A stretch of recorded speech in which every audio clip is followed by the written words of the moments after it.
Wakazi zaidi ya 11,000 wa kata ya Michiga katika wilaya ya Nanyumbu mkoani Mtwara wameanza kutumia maji safi na salama kufuatia kujengwa kwa mradi mkubwa wa maji wenye thamani ya shilingi milioni 310. Wananchi wa eneo hilo wameeleza kuwa walikuwa wakikumbwa na adha nyingi katika kuyasaka maji, lakini hivi sasa wanaishukuru serikali kuondolea adha hiyo. Kuhusu maji, tulikuwa na kiu hapa Michiga, hawakuwa wanahamia watu hapa, wakisema nahamia wapi Michiga? Kiu, Michiga kiu. Leo Mwenyezi Mungu ametujalia, nashukuru Mwenyezi Mungu. Nashukuru sana kwa kupatikana haya maji hapa leo kutuletea Mama Samia Suluhu Hassan. Tulikuwa na tabu hata katika kuswali Ijumaa, tulikuwa tunapeana maji hayo kidogo tu, hata hayana udhu. Huyu ananawa, huyu ananawa, maji hayo hayakukalawia tu. Basi tulikuwa tunakutuka na tabu sana.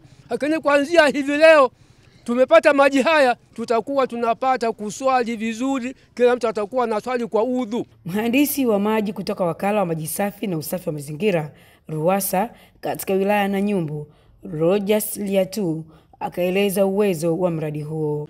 Mradi huu una jumla ya kilomita 5.5.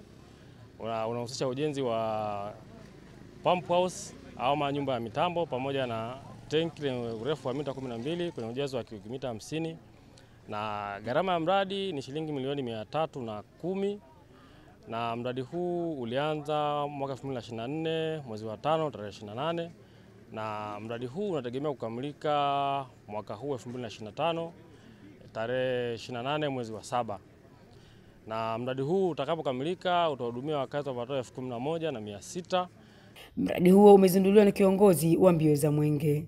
Lakini niendelee kuomba sana ndugu zetu wa RUWASA, sisi wakimbiza mwenge wa uhuru tumekagua mradi huu, tumejionea mradi una viwango, una ubora, umezingatia mahitaji na tuendelee kuhakikisha tunamaliza kwa muda ambao umewekwa, ili wananchi hawa wajionee matumaini, wajionee upendo juu ya mwenge wetu. Mwenge wa uhuru.